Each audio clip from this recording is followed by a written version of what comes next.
Hola amigos y amigas de la librería Orwell. Ya estamos aquí con otro vídeo, como siempre. Uno al mes. Lo intentamos. Incluso con estos calores veraniegos, este año no os voy a dejar sin vídeo en agosto. Vamos a ello. Doy inicio a este vídeo de recomendaciones de lectura del mes de agosto de 2024 con una novela corta del siglo XIX escrita por un danés en lengua alemana que se llama El lago de Imen. El escritor en cuestión es Hans Theodor Storm, un famoso literato de la época perteneciente a un movimiento llamado Biedermeier, que tenía que ver un poco, tenía tintes románticos, era una literatura sentimental, que también tenía un componente satírico con la burguesía. Y bueno, este libro del que os quería hablar eh, es breve, pero simbólicamente realmente muy denso. De ahí que haya distintas interpretaciones sobre el mismo. La historia se desarrolla a lo largo de toda una vida y el protagonista, desde su ancianidad, intenta recuperar la historia de amor en la que consiste esta historia, ¿no? Son 10 escenas en las que el protagonista Reinhard recupera su infancia cuando, criándose a orillas del lago Imen, establece una amistad con una niña, Elizabeth, de la que ya en su niñez se enamora. Y ella de él también. Es un amor correspondido en el que él gradualmente empieza a escribirle cuentos de hadas a esta niña y la, digamos, la ilusiona, y desde esa tierna infancia se prometen un amor para toda la vida. Claro, con el paso del tiempo él tiene que salir de su ciudad natal y ahí empiezan a suceder cosas. Hay lapsos de tiempo en los que no se ven y la chica, la niña que va creciendo, eh, intenta mantener la esperanza, pero en medio aparece otro chico que es amigo del que le gusta, que intenta pretenderla. Y no os quiero contar mucho más. Digamos que es la historia de un amor que no puede llegar a ser, pero por motivos mmm, que hay que desentrañar. Así que os recomiendo la lectura del lago de Imen para descubrir el estilo de uno de los escritores más recónditos de la historia de la literatura alemana y ver qué opción o qué interpretación tenéis vosotros mismos de lo que acontece en esta aparente historia de gran sencillez y hermosura. Y continúo con más buena literatura. Otra novela, y también de un alemán, Thomas Bernhard. La novela se llama El frío, se escribió en el año 1963 y está en la línea de este escritor eh, que suele abundar en procesos de destrucción y autodestrucción en los que los personajes se sublevan contra esa realidad opresiva en la búsqueda de la libertad. De manera que en esta novela, a pesar de su dureza, hay mucha calidez y, y mucha esperanza en su final. Y quiero empezar por ahí, ¿no? El protagonista es un chaval con una enfermedad inicialmente sin concretarse, que vive en un sanatorio para enfermos pulmonares, donde él se siente rechazado por los otros enfermos debido a que la enfermedad no llegan a diagnosticársela. Tristemente para él, la enfermedad se va a concretar porque en él parece haber un pulso hacia la muerte, que solamente tiene un paréntesis en su ansia por el arte, por la música, fundamentalmente, que le une en amistad hacia otro enfermo que hay allí. Pero la cosa se le va a ir complicando y aquí tenemos un ambiente parecido al del Sanatorio de la Montaña Mágica de Thomas Mann, donde el protagonista inicialmente va a hacer una incursión en los infiernos de la enfermedad y todo lo que ella supone, pero llega un punto en el que se rebela contra todo eso, se rebela contra lo que le está pasando y hace que el libro cambie por completo y pase de ser la odisea de un enfermo en un sanatorio para enfermos pulmonares a una lucha ganada del ser humano contra ese proceso de descomposición que lo devora todo. Así que os recomiendo también esta novela, El frío, de Thomas Bernhard. La siguiente obra de la que os quiero hablar es un libro sui generis, escrito como si fueran cartas hacia un hijo. El autor es el famoso periodista Andrés Averasturi, un periodista de acreditado prestigio, que estuvo en Televisión Española, en Canal Sur, en Telecinco, que todos lo recordamos por su faceta televisiva, pero también es escritor y no lo hace nada mal, ni siquiera con la poesía. En este caso, esta obra tiene raigambres hondas en su biografía.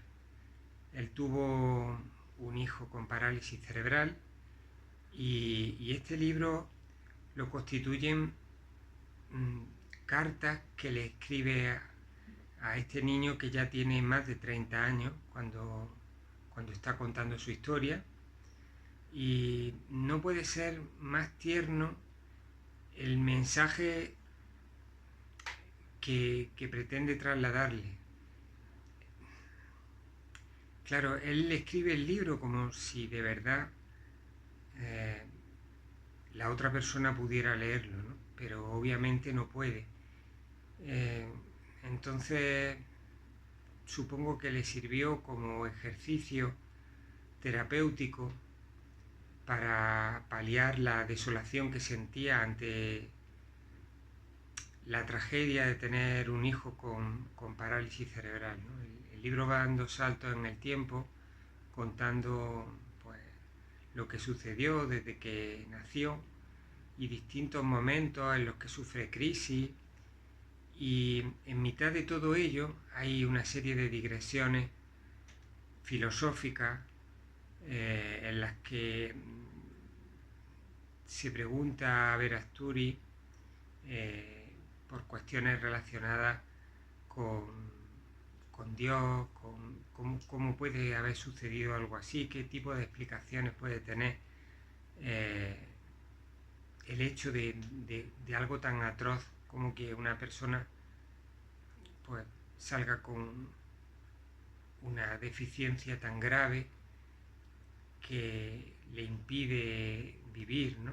Por ejemplo, pues cuenta cosas terroríficas, ¿no? Como que él necesitaba que Chris llorase para poder acercarse a él, ¿no? Y Chris, aunque sufría dolor y tal, no lloraba, solamente hay un episodio del libro en el que llora, ¿no? Es un libro muy duro, pero hermosísimo, muy profundo, y que creo que a pesar de la dureza de lo que cuenta puede gustar a muchas personas, y que os recomiendo encarecidamente.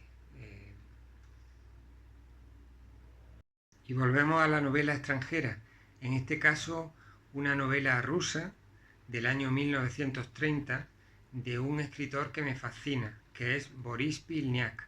Normalmente siempre hablamos de Tolstoy, de Dostoyevsky, de Gogol, de Gorky, pero hay nombres menos conocidos como es Pilniak, del que os hablé en una ocasión, un libro muy interesante que se llama Antología sin título, una colección de relatos que también abarca una novela corta o un relato largo que le costó la vida. No olvidemos que Pilniak murió muy joven, con 43 años, ajusticiado en un juicio sumarísimo de la época estalinista. Y en este caso estamos ante otra novela, el Volga desemboca en el mar Caspio, en la que se narra, es una obra maestra, un libro maravilloso. Además lo tenemos en una edición del año 31, aquí en España, una primera edición muy bonita. Y de lo que habla el libro es de la construcción de una presa, una central hidroeléctrica, en una presa en el río Volga, que sirve para tocar temas muy diferentes de esta primera Rusia después de la revolución del 17, que está en un proceso de industrialización, de colectivización. Entonces, a través de diferentes personajes, Pilniak dibuja un vasto lienzo donde podemos conocer a personajes de diferentes estratos sociales y económicos, con un amplísimo panorama de esa Rusia soviética en plena transformación.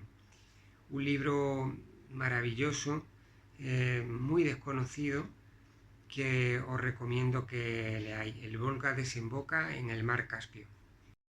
Y de la literatura rusa vayamos a la literatura catalana, también para hablaros de otra obra maestra de principios del siglo XX, escrita aparentemente por un señor llamado Víctor Català, pero no, era seudónimo de una mujer nacida a finales del 19, en 1869, que es Caterina Albert i Paradís, una catalana de pro, mujer moderna, donde la haya. Y en la novela Soledad nos cuenta la historia de una joven esposa que es arrastrada por su marido a una ermita en mitad de los bosques, en un lugar muy muy solitario, donde se enfrentará a su crecimiento interior. Esta es una novela protagonizada por un personaje llamado Mila, y la verdad es que tiene un lenguaje exquisito, y ahora Trotalibros la ha vuelto a traducir del catalán al español. Creo que han hecho un trabajo magnífico y sigue siendo una obra que merece mucho la pena leer por sus valores feministas, de búsqueda de la identidad, en los que la naturaleza aparece en sí misma como otro personaje más, una auténtica delicia de la literatura española, en este caso literatura catalana, que ya me gustó en su día y que ahora en esta traducción pues, me ha vuelto a deslumbrar. Mila conoce a otro personaje importante cuando está en mitad de esas soledades. Este personaje, que es un pastor, la va a hacer reflexionar, la va a hacer crecer como persona. Eso sumado a esa situación de aislamiento que supone vivir en mitad de una ermita en las soledades de las cumbres de las montañas, hace de este libro algo muy especial. os recomiendo que leáis Soledad de Víctor Catalá. El siguiente de mi lista de agosto es un ensayo de un maravilloso escritor francés muy desconocido en determinados ámbitos, que es René Guénon, matemático, filósofo, esoterista, un masón de este vivido a caballo entre el siglo finales del XIX y mediados del siglo XX. Escribió unos 17 libros, interesantísimos todos ellos, y donde más énfasis hace en el aspecto de la simbología. El libro que hoy os traigo está editado por Paidós y se llama Símbolos fundamentales de la ciencia sagrada. Esta es una obra fundamental para trascender los límites entre antropología, religión y ir más allá. Lo que hace Guénon es buscar las fuentes comunes en distintas tradiciones del mundo, partiendo del sánscrito, desde el hinduismo, pasando por el cristianismo, y profundizar en símbolos comunes, ¿no? Pues no sé, la pirámide, el triángulo invertido, el grial. No se trata de un libro superficial, como hay tanto a este respecto, ¿no? A él le interesa, digamos, las fuentes de la tradición, pero no como folclore, sino el conocimiento más antiguo al que podemos acceder.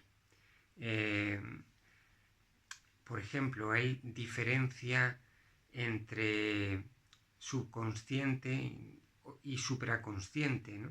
Establece una diferencia entre el substrato común que puede haber, del que puede hablar Carl Gustav Jung, y de lo que él está hablando, ¿no? Tengo aquí un fragmento que os quiero leer al respecto para que quede más claro, ¿no? Dice René Guénon: con la teoría del inconsciente colectivo se pretende explicar que el símbolo es anterior al pensamiento individual y lo trasciende. El problema de fondo, que ni siquiera parece plantearse, estriba en saber la dirección que toma ese trascender, si es hacia abajo, como parece indicarlo la referencia al pretendido inconsciente, o hacia arriba, como lo afirman expresamente todas las doctrinas tradicionales. Hemos encontrado en un artículo reciente una frase donde esa confusión aparece con la mayor claridad posible.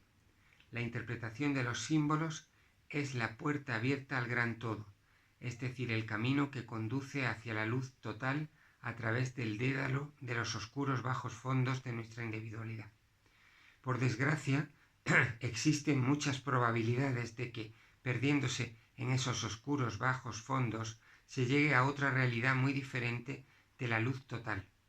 Adivinamos también el peligroso equívoco del gran todo, que como la conciencia cósmica en la cual algunos aspiran a fundirse, no puede ser aquí ni más ni menos que el psiquismo difuso de las regiones más inferiores del mundo sutil. Consecuentemente, la interpretación psicoanalítica de los símbolos y su interpretación tradicional conducen en realidad a fines diametralmente opuestos. En fin, un libro interesantísimo, el de René Guénon, desde el punto de vista filosófico, desde el punto de vista antropológico, desde el punto de vista espiritual, desde el punto de vista religioso. Os lo recomiendo. El segundo ensayo del que os quiero hablar hoy tiene un título un poco raro. Se llama Hebraica Veritas versus Septuaginta Auctoritatem, y el autor es Ignacio Carvajosa. Detrás de este título tan raro, ¿verdad? Hay un tema interesantísimo de tipo histórico, un enigma que os quiero explicar más o menos para que lo entendáis. La temática de este libro en realidad fue un debate hace muchísimos años que se prolonga hasta la actualidad, que es el estudio de cuál es el texto fuente más genuino para el Antiguo Testamento de la Biblia. Resulta que los textos del Antiguo Testamento coinciden con los textos sagrados judíos. Los judíos llaman a esto el Tanakh. El Tanakh, digamos que sería una palabra que subsume los 3 bloques de libros que tienen los judíos, que son la Torá, que se corresponden al Pentateuco de la Biblia cristiana, el Nevi'im y el Ketuvim. Son 3 bloques de libros que eran los que manejaban no solamente los judíos, sino también los primeros cristianos, cuyo origen era judío, ¿no? Jesús era judío. Entonces, pasa una cosa curiosa, que hay veces que cuando uno está leyendo referencias de esos primeros apóstoles o de Jesús dentro del Nuevo Testamento al Antiguo, hay veces que cuando va a la referencia a la que están aludiendo, los textos no coinciden. Y claro, eso es un poco desconcertante. ¿Por qué sucedía eso? Bueno, pues resulta que más o menos en el siglo III se hizo un encargo por parte de un personaje histórico muy importante como fue Ptolomeo. Se hizo el encargo de traducir los textos en hebreo y arameo del Antiguo Testamento, traducirlos al griego, que era la lengua, digamos, más extendida y dominante, ¿no? del imperio. Entonces, hay una leyenda que dice que Ptolomeo encargó a 6 personas por cada una de las 12 tribus, a 6 judíos, les encargó esa traducción, y en la época de la biblioteca de Alejandría los puso por separado a cada uno de ellos, y entonces esos 70 o 72 sabios hicieron esa traducción de forma que los resultados independientes de cada uno de ellos fueron coincidentes. Bueno, es un poco mítico o legendario esa idea de que se establecieron en distintas celdas y que todos aparecieron con la misma traducción. Esto intentando dar a entender que había habido una inspiración divina a la hora de hacer la traducción. Entonces es una historia, digamos, muy bonita, ¿no? El hecho de esos 70 o 72 sabios haciendo la traducción por separado y que cuando luego la pusieron en común era la misma, ¿no? No sabemos lógicamente si esto fue así, probablemente no, sino que lo más probable es que, bueno, digamos que se pusieran de acuerdo para que la traducción fuera la misma, ¿no? De esto que os estoy contando hay fuentes que no son religiosas que dan testimonio de esta importante traducción. La cuestión es que cuando llegó Jesús a primeros del primer siglo, a principios del primer siglo, los primeros cristianos estaban manejando tanto textos hebreos como textos griegos. Lo que Jesús hizo fue otorgar a esos primeros cristianos una nueva clave de interpretación de los textos judíos, de forma que en muchos fragmentos del Antiguo Testamento los primeros cristianos veían proféticamente la prefiguración de Jesús, entre otras cosas porque el propio Jesús se encargaba de hacer alusión a esos textos de forma personal, ¿no? Así que los primeros cristianos manejaban fundamentalmente esta traducción, la traducción de la Septuaginta de los 70 o 72 sabios que se encargaron de hacer la traducción, y esto explica que hay veces que cuando leemos el Nuevo Testamento una alusión al Antiguo, como en el Antiguo Testamento se coloca como fuente principal los textos hebreos de los que se traduce la Septuaginta, pues hay veces que no existe una concordancia. Hubo un momento en el que a uno de los primeros cristianos, a Jerónimo, se le encargó que hiciera una nueva traducción del Antiguo Testamento. Entonces Jerónimo se fue a Belén e intentó empaparse de la cultura judía para hacer una traducción basándose en el texto masorético.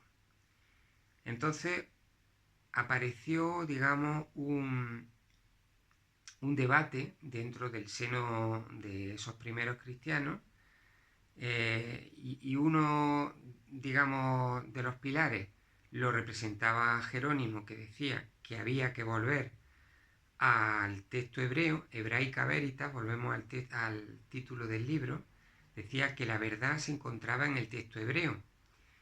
Y había otro personaje que era Agustín de Hipona, San Agustín de Hipona, que decía que la autoridad residía en la Septuaginta, en la traducción Septuaginta que estaban manejando, la que pertenecía al siglo III a.C.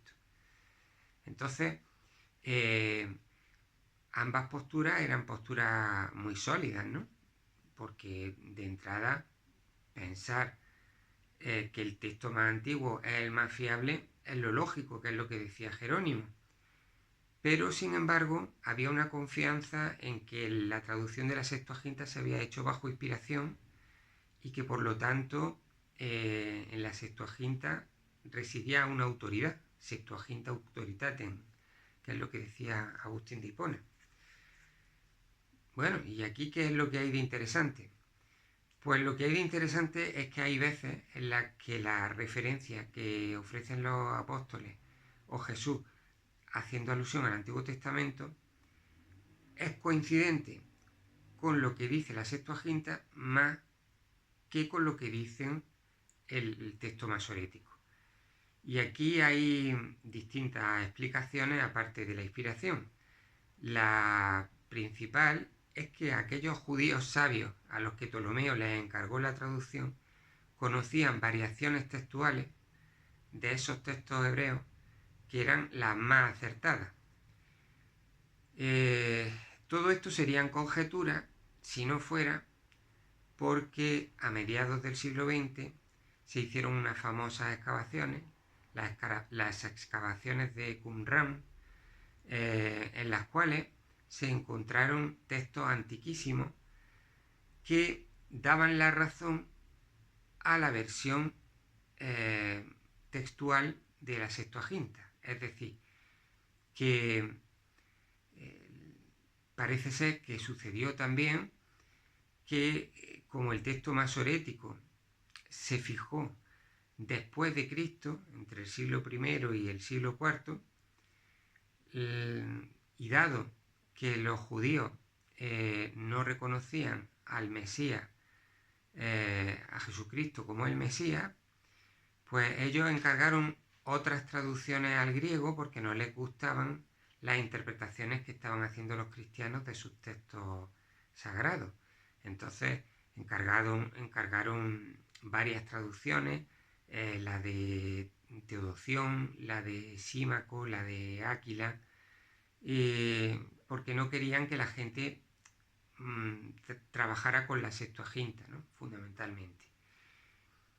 Pero es alucinante constatar a día de hoy cómo muchas traducciones del Antiguo Testamento que beben pues de esa línea de textos hebreos tienen diferencias importantes en muchos pasajes que son proféticos y que no, digamos, se pierde esa hilazón entre lo que decían los apóstoles o decía Jesús en referencia a esos textos, está mucho más difusa y entonces esto hace de la Septuaginta como si hubiera sido una copia de seguridad de los textos originales hebreos para que nadie los alterase, es decir, que así encontramos que las traducciones que se hicieron partiendo del texto masorético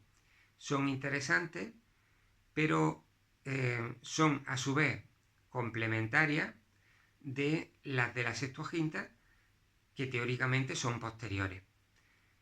Es decir, la variación textual que se escogió para los textos hebreos de la traducción, digamos, del masorético, esos textos que se escogieron para el masorético, para fijar ese texto, pertenecen a variaciones textuales distintas a veces de las que cogieron los sabios que hicieron la traducción de la Septuaginta.